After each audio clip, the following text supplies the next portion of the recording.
The terminal was loud the way terminals always are, full of rolling luggage and overhead announcements and the particular kind of hurry that airports manufacture in people who are otherwise calm. Nobody was paying attention to gate B14. Nobody except a man who had not intended to be there at all. And then a small voice cut through all of it. A voice that belonged to a boy no older than 5, standing at the glass with both palms pressed flat against it, watching a jetway door ease shut. His sister stood beside him. She was not crying. She was just watching, the way children watch things they do not yet have words for. And then the boy said the thing that stopped the man cold. "Mommy left. But she is coming back." She said so. His sister said nothing, because his sister already knew something her brother did not. And the man standing 20 feet away, who had spent 30 years building a life on reading rooms and reading people, felt something shift in his chest that he had not felt in a very long time. Harlan Cross International was not the kind of airport that inspired anything. It was not the sweeping glass cathedral kind, with light falling in long columns across polished stone floors, and travelers moving through it like the whole place had been designed to make departure feel elegant. It was the kind that had been built in stages across 4 decades, each edition slightly mismatched from the last, so that the terminal felt like a sentence someone kept revising without ever finishing. The carpeting in Concourse B was a deep industrial blue, worn pale in the high traffic corridors in front of security, and the coffee counter and the single charging station near Gate B11, where people crouched over their phones like pilgrims at a shrine. The chairs were molded plastic, bolted together in long rows, built for waiting rather than for comfort, for enduring rather than for rest. A large flight board hung above the central walkway, cycling through gate numbers and status updates with the flat mechanical indifference of a system that treated every departure as identical, every delay as unremarkable, and every farewell as just another line of data scrolling toward the bottom of the screen. Gate B14 sat at the far end of the concourse, past the newsstand and the overpriced sandwich counter and the family restroom with the out-of-order sign that had clearly been there for months. It was one of the quieter gates, the kind where flights left at odd hours, and gate agents looked tired, and the waiting area filled slowly and never completely. It was the kind of place that felt slightly left behind, as though the airport had arranged for certain things to happen there, precisely because no one was paying close enough attention to notice. The afternoon light came through the windows in long, flat bars, the particular gray gold of a November sky over a city that had never learned to make the most of its light. Outside, a plane was pulling slowly away from the jetway. Inside, 2 small children stood at the glass with their hands pressed against it and watched it go. They were 5 years old. They were alone. And the woman who had just walked through that door was their mother. Maren Voss was 32 years old, though she looked older in the manner that women look older when exhaustion has been living in their face long enough to unpack. She had dark auburn hair pulled back with a hair tie she had borrowed from her own wrist, the kind of hair that had once been her best feature and now served mostly as something to hide behind. Her coat was charcoal gray, one button missing at the third eyelet from the bottom, a detail she had noticed 3 weeks ago and had not found the time or the will to fix. Her carry-on bag was a soft-sided navy duffel she carried over her left shoulder, packed with the particular compression of someone who had done it in the dark. Quickly, without thinking too carefully about what was going in and what was being left behind. She was 32 years old, and she had just done the hardest thing she had ever done in her life. Harder than leaving. Harder than the night she finally understood that leaving was the only option. Harder even than the years of staying, which had been very hard indeed. She had just walked through a jetway door and left her 5-year-old twins on the other side of it. Not forever. She needed the person waiting at the other end of this flight to believe that. She needed to believe it herself. Cale and Bryn had been placed in the care of a woman named Petra, a gate services agent with kind eyes, and a practiced gentleness that came from having done this before, having held the hands of children in airports more times than any person should have to.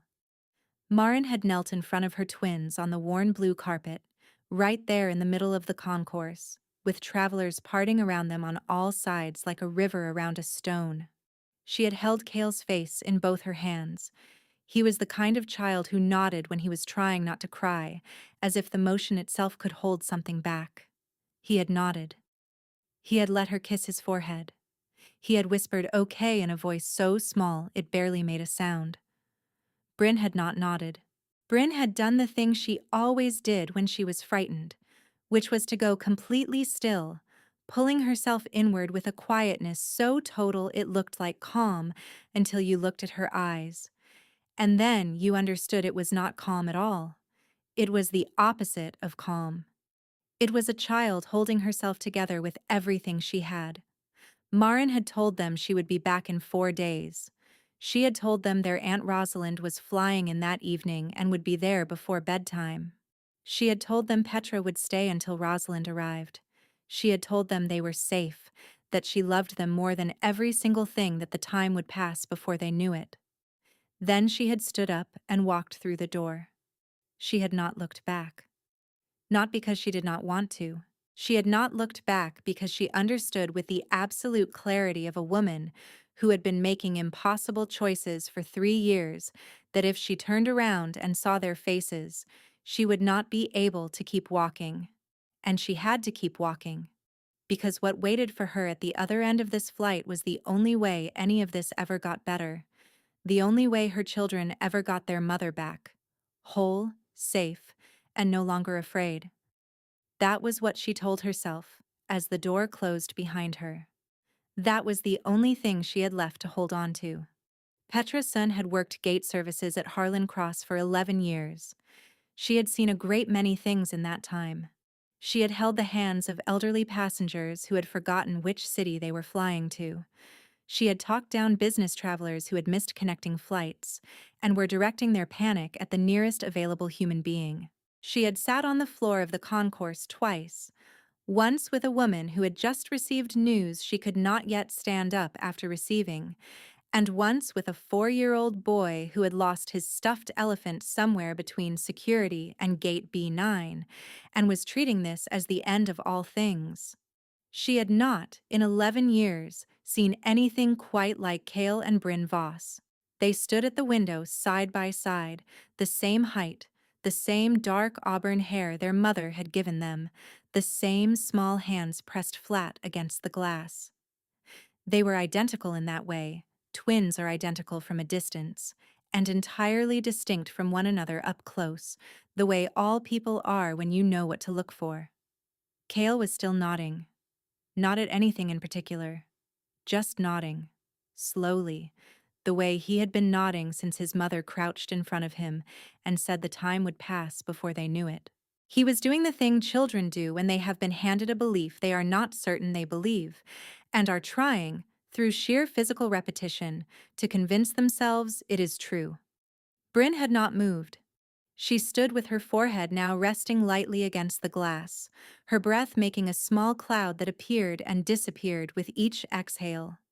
She was watching the plane. It had not yet reached the runway. She was watching it with the focus of someone memorizing a thing, staring at it the way you stare at something when some part of you understands, even if the rest of you is not ready to admit it, that the looking is all you have left. Petra sat in the nearest chair, close enough to reach them, but far enough to give them the small dignity of their own grief. She had learned long ago that children in airports did not need to be crowded. They needed to be witnessed. There was a difference. After a long time, Cale turned away from the window. He looked at Petra with eyes that were dry and very serious. "Can you see the plane from here when it comes back?" he asked. "Yes," Petra said. "From right here." Cale nodded once more, then turned back to the glass. He pressed his palm flat again, as if the contact itself meant something. Bryn said nothing. Bryn had not said anything since her mother stood up and walked through the door. She had not cried. She had not asked a single question. She had simply gone to the window and put her hands on the glass and stayed there, still and watchful, in a silence so complete it felt less like quiet and more like something waiting to break. Maren Voss had not always been a woman who made impossible choices in airports. There had been a time, not so long ago that she could not remember it, when her life had looked more or less like what she had imagined it would. She had a degree in landscape architecture. She had a small apartment with good light in a city she liked. She had friends she saw regularly, a sister she talked to every Sunday, a sense of herself that felt intact, continuous, like a thread you could follow from the beginning without finding anywhere it had been cut. Then she had met Stellan Voss.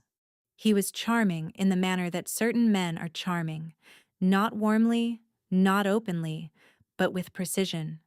He had a way of making you feel that his attention was a thing of value, that being chosen by him meant something about your own worth, and that losing his approval would mean losing something essential about yourself. She had not recognized this for what it was at the time. She had mistaken precision for depth, and intensity for love, and the slow narrowing of her world for the natural settling that people said happened in serious relationships.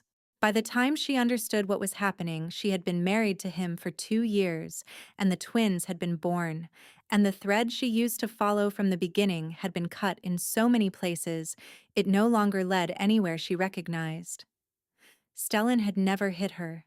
She wanted to be precise about that, because it mattered in the specific and terrible way that precision matters when you are trying to explain to someone why you stayed, why it took so long, why the thing that was happening to you did not look from the outside like the thing it actually was.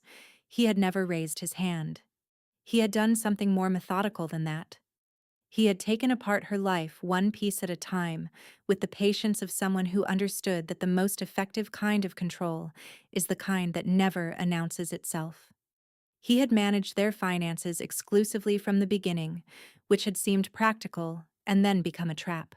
He had introduced friction into every friendship she had, small comments, subtle doubts, until the effort of maintaining those relationships felt like more than she could afford.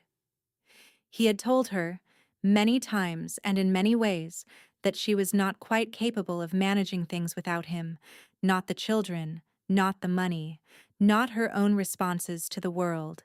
And he had said it so consistently and so calmly and so reasonably that there had been a period of nearly 18 months when she had believed him. The twins had been 4 years old when she stopped believing him. Not because of a single moment, but because of Bryn. Bryn, who was 4 years old and had already learned not to speak when her father was on the phone. Bryn, who watched the door when she heard his car in the driveway, with the same careful stillness she now pressed against airport glass. Bryn, who had climbed into Marin's lap one evening while Stellan was out, and pressed her small face into the side of Marin's neck, and whispered, in a voice that was trying very hard to sound like a question and not a statement, "We are okay when he is not here, are we not?" Marin had held her daughter for a long time after that. She had not cried. She had done something quieter and more permanent than crying. She had made a decision. It had taken her 14 months to build what she needed. A separate account, opened carefully, funded slowly. A lawyer in another city, paid from that account, working on documentation that Stellan did not know existed. A custody case that was nearly ready to file, built on financial records, on testimony from people who had watched the edges of their marriage from the outside, on a paper trail that told the story more clearly than Marin ever could in a room with Stellan present. She had also arranged, quietly and through a referral Stellan could not trace, for a family therapist to begin seeing the twins, building a professional record of their emotional state that would matter enormously when the time came. The lawyer's name was Odette Crane. She was in Veltham, 400 miles away, and she had called 3 days ago to say that the filing window was opening and Marin needed to be there in person to sign documents and review final evidence before anything moved forward. 4 days. That was all it required. Rosalind was flying in. Petra would bridge the gap. Marin would go, sign, come back. And then the machinery that Odette had spent 14 months building would finally begin to move. That was the plan. That was the only plan she had. And she was on the other side of the door now. And the plan was all she had to hold. Corvin Mast had not planned to be at Gate B14. He had been moving through Concourse B with the particular efficiency of a man who traveled often and had reduced airports to a sequence of frictionless steps, check-in to security to gate, executed without pause or deviation. He had a flight to catch. He had 3 calls to return before boarding. He had, in the ordinary course of things, no reason whatsoever to slow down near a window at the far end of a quiet concourse where 2 small children were pressing their hands against the glass. He had slowed down anyway. He could not have explained why, not immediately, not in language he would have been comfortable using. He had simply felt something change in the air around Gate B14, the way barometric pressure changes before weather, and he had stopped walking. Corvin Mast was 58 years old and had been described in various contexts over the years by various people in terms that tended toward the architectural, solid, immovable, built for endurance rather than elegance. He was broad through the chest and shoulders, with hands that looked like they had been designed for a heavier world than the one they currently navigated. His hair had gone the color of iron at some point in his late 40s, and he had not mourned this. His face was the kind that gave nothing away, not because it had nothing to give, but because the habit of concealment had been practiced long enough and thoroughly enough that it had become indistinguishable from nature. He ran an organization that most people in 3 states knew better than to ask direct questions about. He had interests in construction, in logistics, in a number of businesses that existed in the productive space between what was fully sanctioned and what was merely tolerated. He had 14 people who worked directly for him, and more than 100 who worked in his orbit in one capacity or another. He had a lawyer he trusted absolutely, and a second lawyer he kept for situations the first lawyer preferred not to know about. He had a reputation that entered rooms before he did, clearing space, adjusting temperatures, rearranging the behavior of people who would otherwise have behaved quite differently. None of that was relevant at Gate B14. What was relevant at Gate B14 was a boy of about 5 who was nodding at a plane he could no longer see, and a girl the same age who had pressed her forehead to the glass with the kind of stillness that Corvin recognized the way you recognize a language you have not spoken in a long time, instantly, in the body, before the mind catches up. He stood near a row of empty chairs and watched them. He watched the gate services woman sitting nearby, her posture keeping a careful, respectful distance. He watched the boy turn and ask her something and then turn back. He watched the girl breathe against the glass in small, steady intervals, the cloud forming and fading and forming again. He watched all of this, and then he looked past the children to the jetway door that was now fully closed, its locking handle turned, its threshold sealed. And he understood in a way that required no further information that whoever had walked through that door had not done so lightly. He reached into his jacket pocket. His phone was there. 2 unread messages, 1 missed call. He looked at it for a moment. Then he put it back without reading any of them.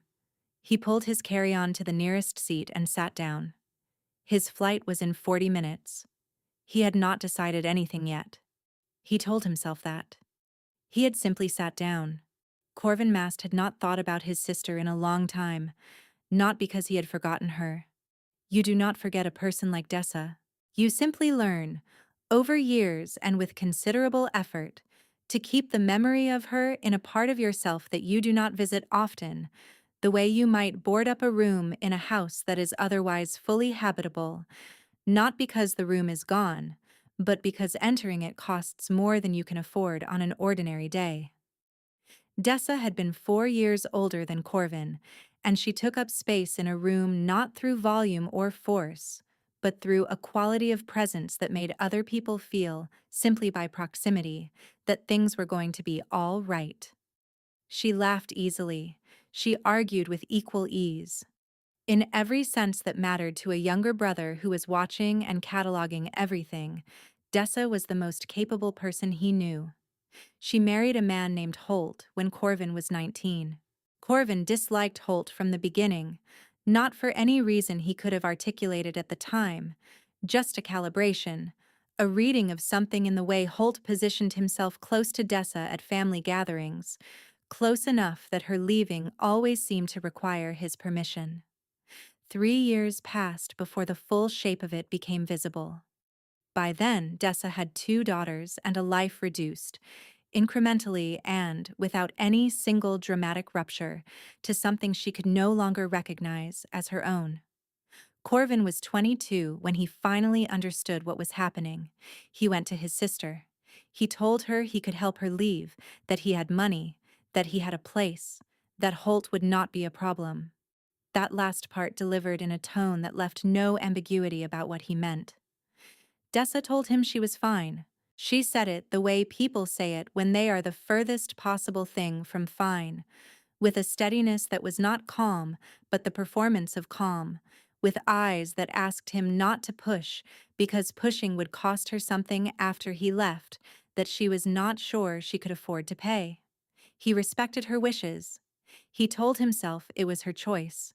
He told himself she would call when she was ready. The years that followed were the years in which he built everything: the organization, the reputation, the capability to move things and protect things and ensure that certain outcomes did not occur. Through all of it, he waited for a call that never came. The call never came. Not because she did not want to reach him. She simply ran out of time before she found the courage. A car accident on a rain-slicked road in February, 17 years ago now, that the police report called a single-vehicle incident, and that Corvin had never, not for a single day since, believed was what the report said it was. He had never forgiven himself for respecting her wishes. He looked at the 2 children at the window, at the girl who had gone completely still, at the boy who was nodding at something he could no longer see. And the boarded room opened. He did not approach immediately. Corvin sat with that for a while in the plastic airport chair with his carry-on at his feet and his phone unread in his pocket, and he thought about what he was doing and what he intended and whether those 2 things were the same. He had learned, over a long life of consequential decisions, that the difference between an action taken from genuine purpose and an action taken from the need to feel useful was worth examining before you moved. He examined it. He sat with it for the length of time it took the boy at the window to turn around twice, look at Petra, and turn back. For the length of time it took the girl to fog the glass and let the cloud dissolve and fog it again. Then he stood up and walked to where Petra was sitting. He did not crouch or make himself smaller. He understood from experience that performed gentleness was its own kind of condescension.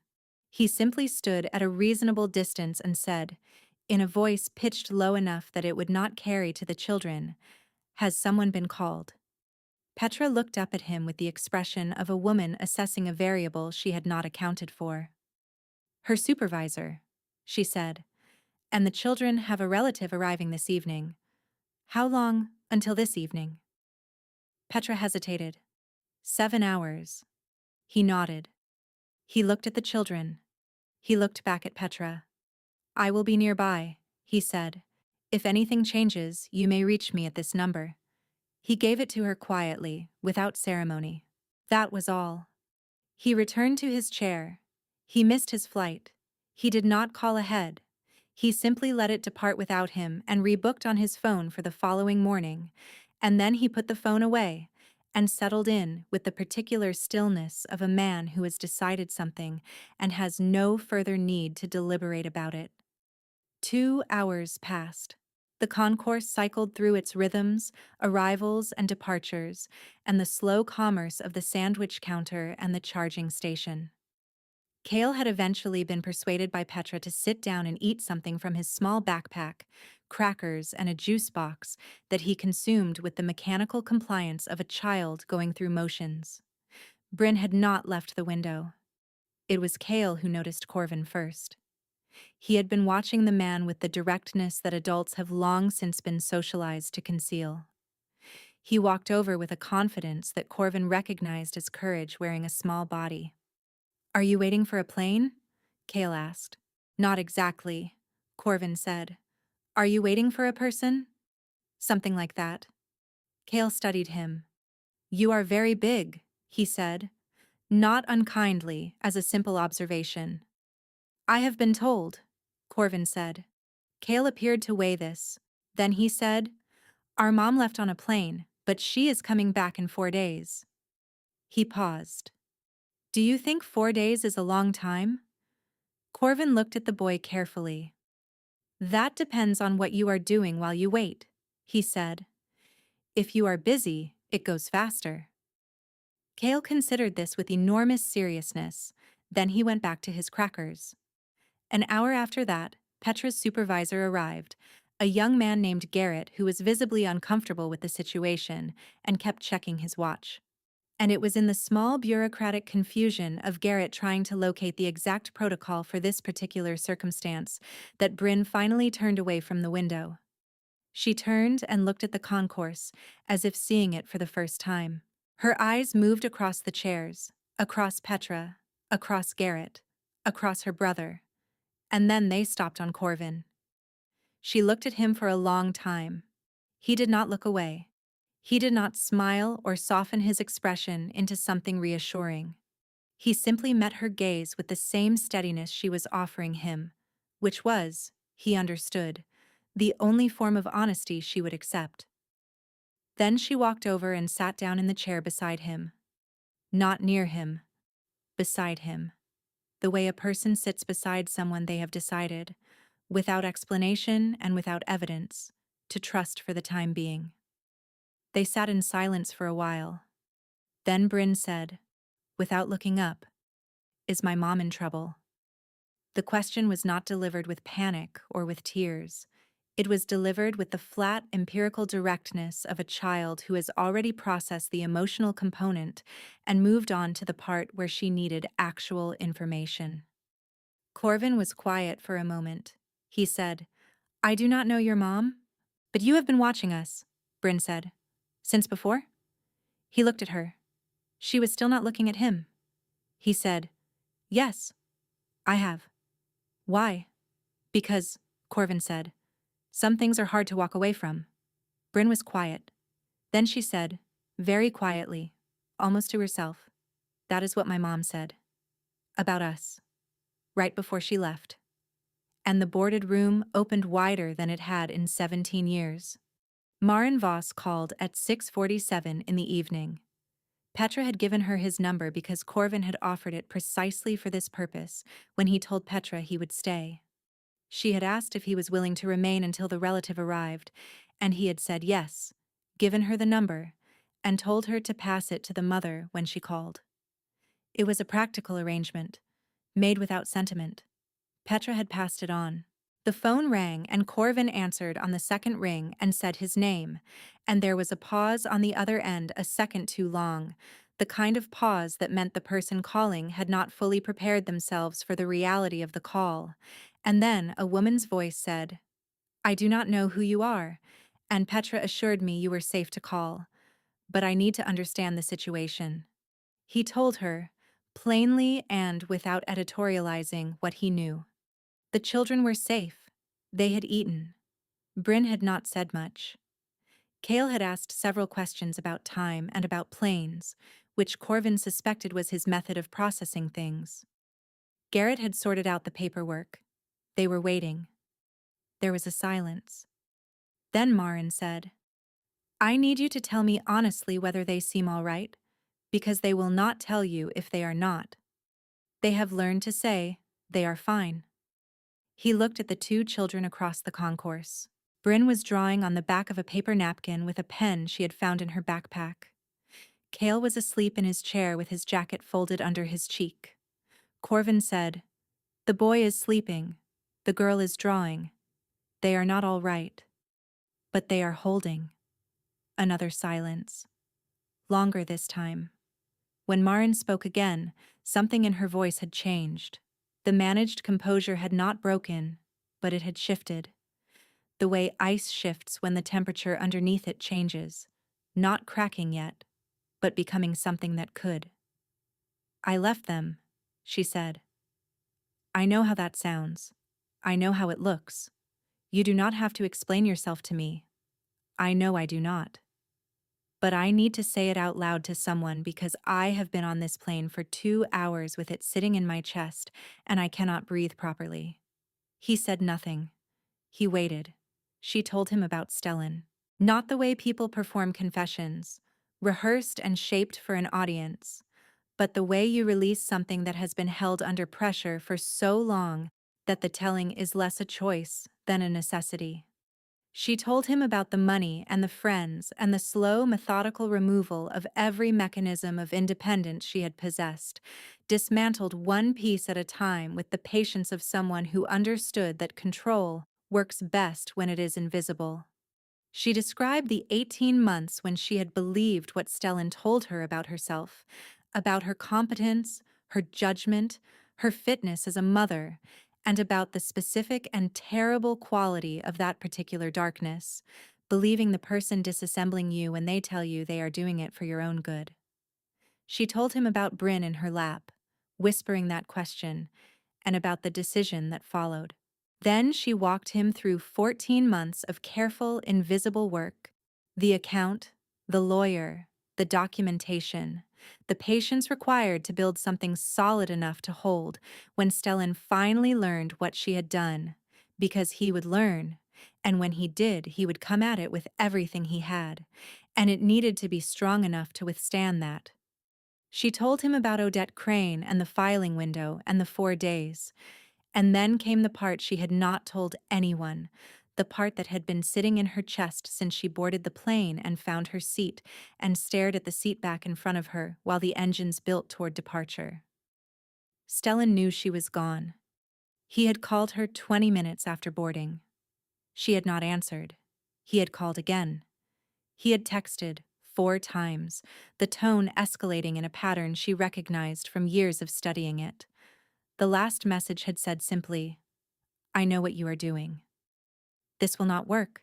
She had turned her phone to airplane mode and told herself it was a bluff. She had been telling herself that for 2 hours and she was no longer sure she believed it.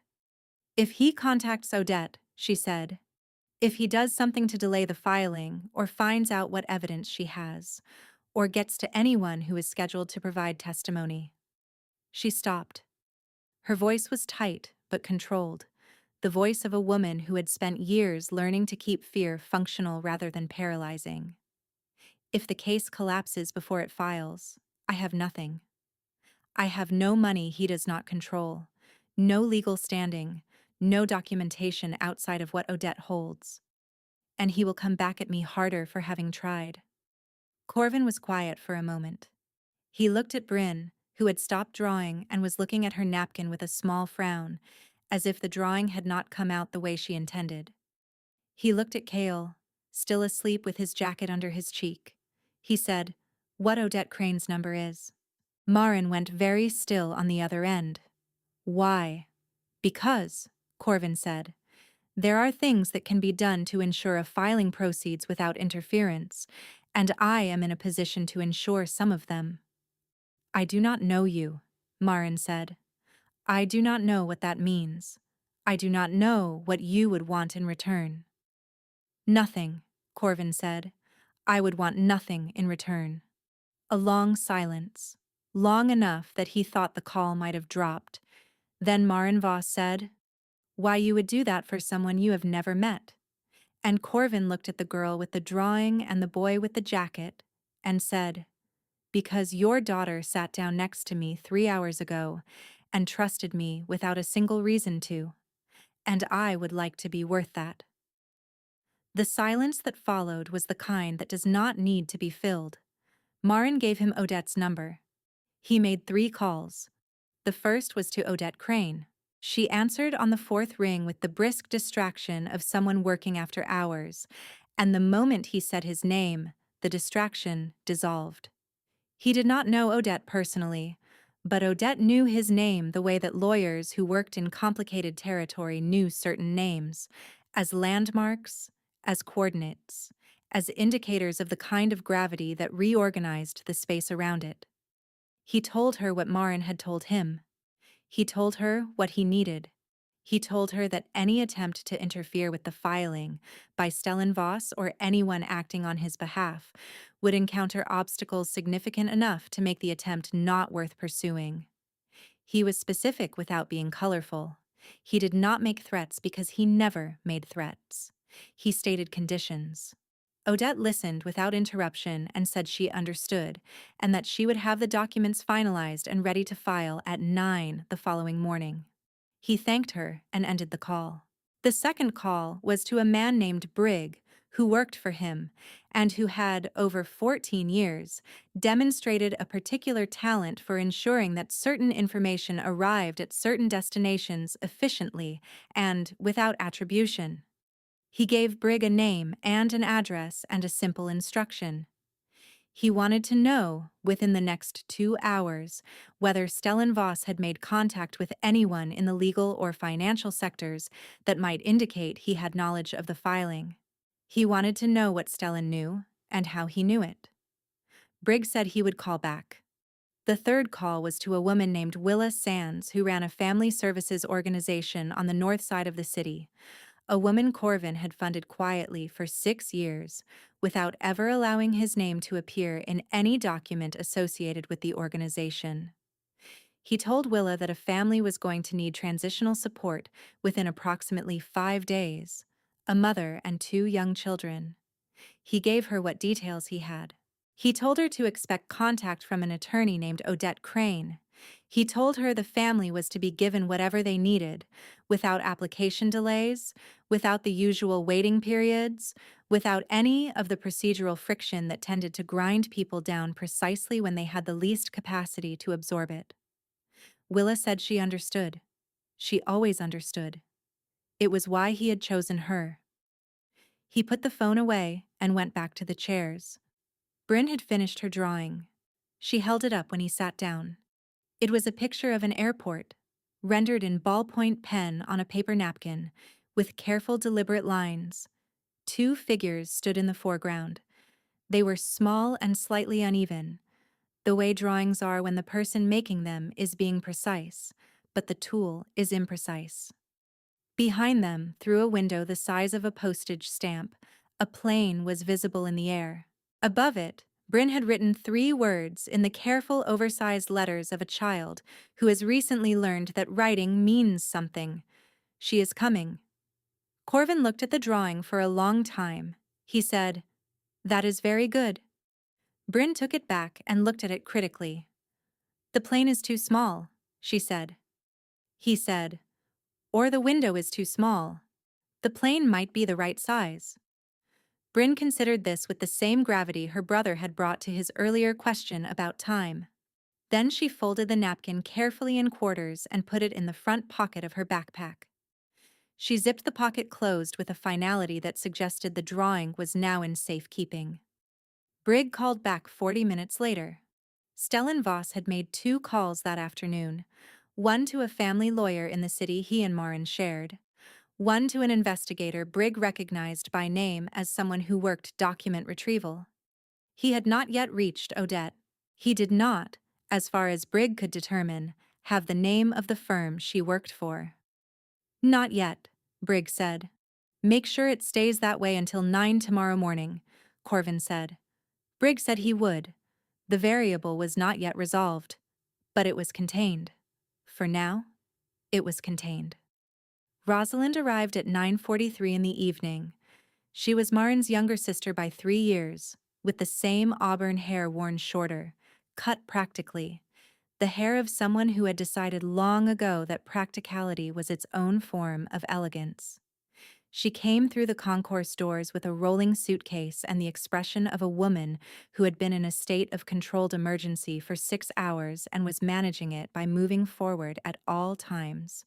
She stopped when she saw the children.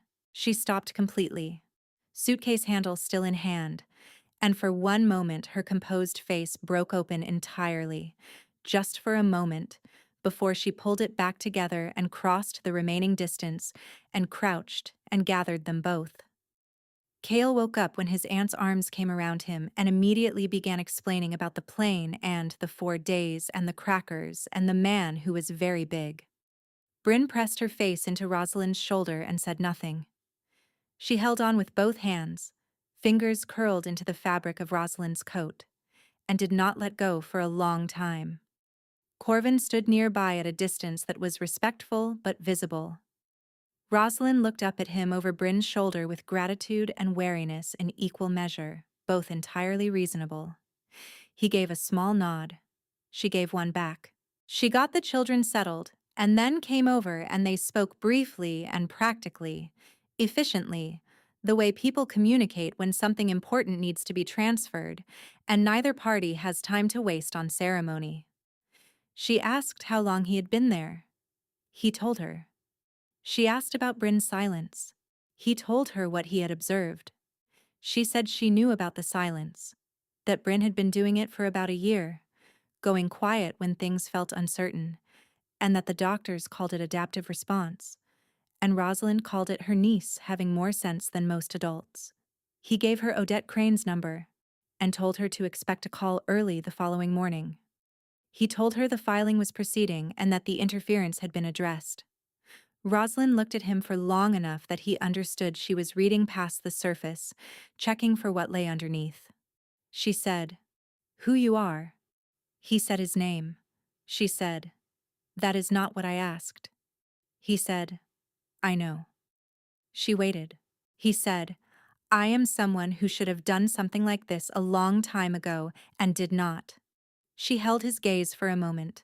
Then she nodded, once, in the manner of someone who has decided that the answer, while incomplete, is enough. Odette filed at 9:14 the following morning. By noon, an emergency motion for temporary sole custody had been entered on the basis of documented financial coercive control, evidence of psychological manipulation, and expert testimony from the family therapist who had been seeing Bryn and Cale for 4 months at Marin's careful, secret arrangement. The motion cited 14 months of evidence. It cited the account Marin had kept.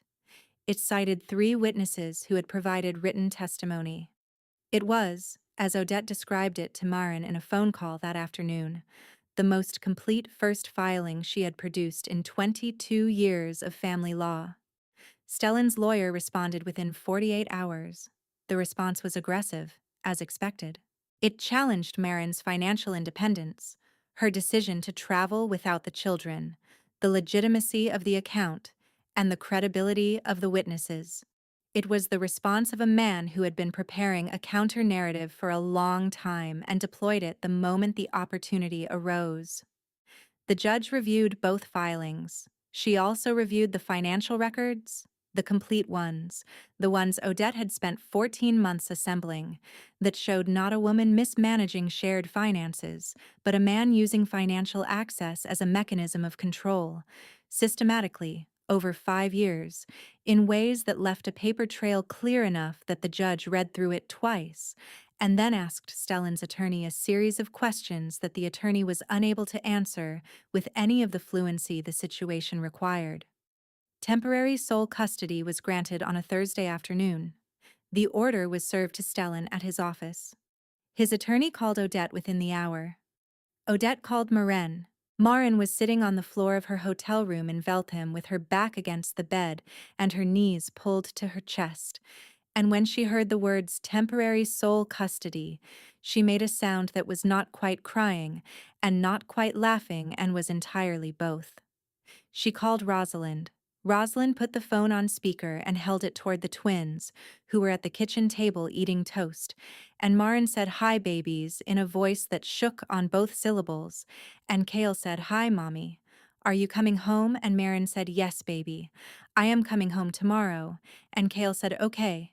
Good, because Bryn made a drawing. She needs to show you." There was a pause, and then Bryn's voice, small and deliberate, said, I made it for the fridge. Marin pressed her free hand over her mouth and held on. The protective order came through 6 days after the custody ruling. 100-foot restriction, Stellan prohibited from direct or indirect contact with Marin or the children outside of the supervised visitation schedule the court had established. When the order was delivered, Marin was back home, back with the twins, in the apartment she had chosen and that Stellan had never lived in, the apartment that was hers, in a way that no space had been hers in 5 years. She read the order through twice. Then she set it on the kitchen counter and braided Bryn's hair, because it needed to be braided, and because the act of doing it, the steady, careful repetition of it, was one of the few things that had remained entirely hers throughout everything. A ritual so small and so constant that it had become a kind of proof that she was still there, that she had not been completely remade. Willa Sands's organization provided 6 months of transitional financial support, a connection to a therapist who worked with children who had experienced coercive control environments, and access to a re-employment program for people returning to professional life after a period of enforced absence. Marin had a landscape architecture degree. She had been away from the field for 4 years. The program coordinator told her at their first meeting that 4 years was nothing, that she would be surprised how fast it came back. Marin was not surprised. It came back the way certain things come back. Not all at once, not without effort, but steadily and with a kind of gathering momentum that felt, after the long stillness of the years behind her, like something close to flight. 3 months later, on a February morning so cold that the windows of the airport cafe had fogged on the inside, Marin Voss walked through the doors of Harlan Cross International with her twins. They were bundled properly now. Real winter coats, proper boots, a purple hat on Bryn that she had chosen herself and wore with the gravity of someone who understood the difference between a hat and a statement. Cale had a backpack with a picture of a spacecraft on it that he had not taken off since his birthday the previous month. They were not catching a flight. They had come back because Marin had wanted to come back.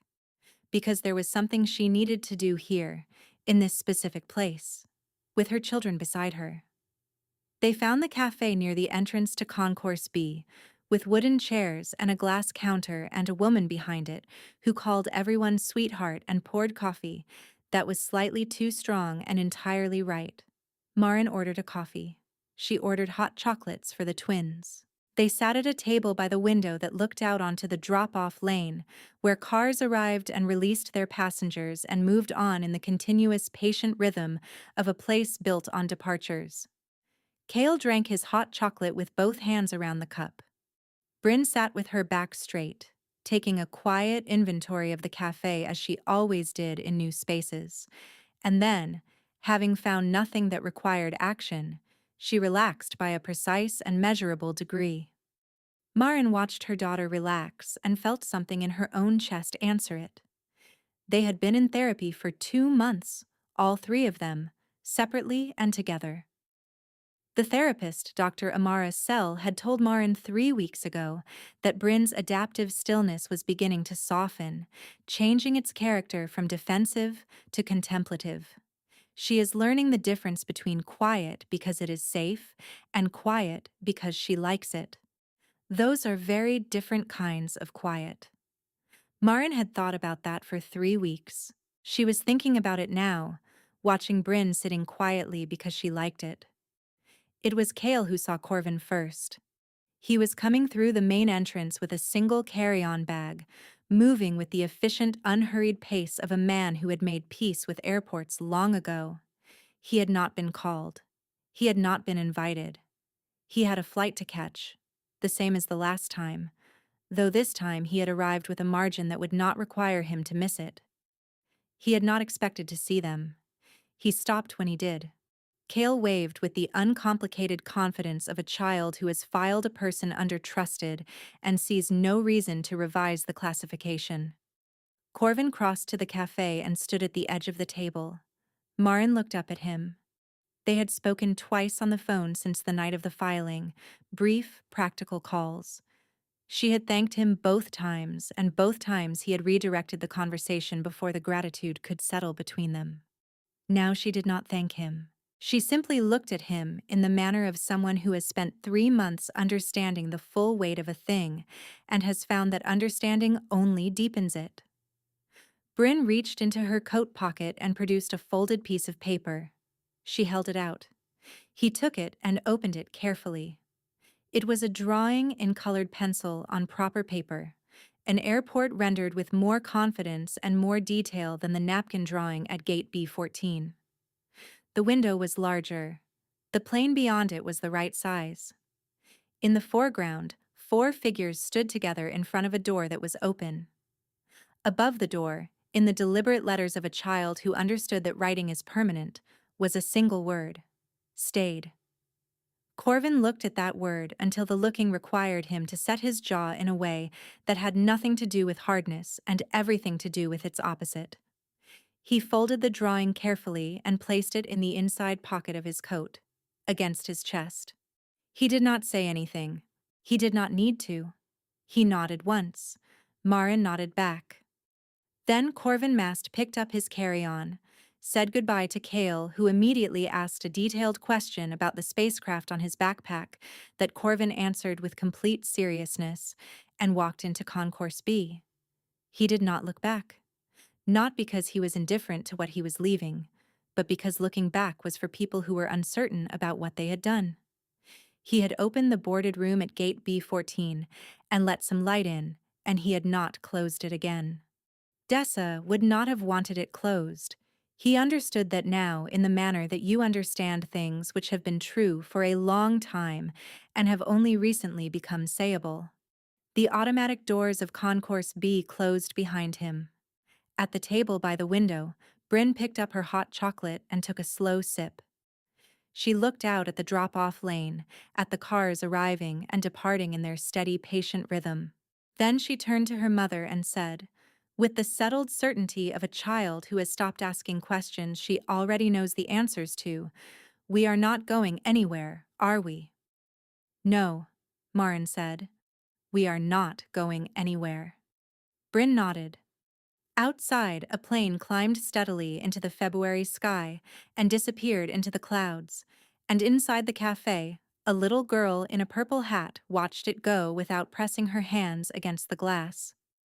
She just watched it, the way you watch something that no longer frightens you, the way you watch something that is simply, finally, just a plane,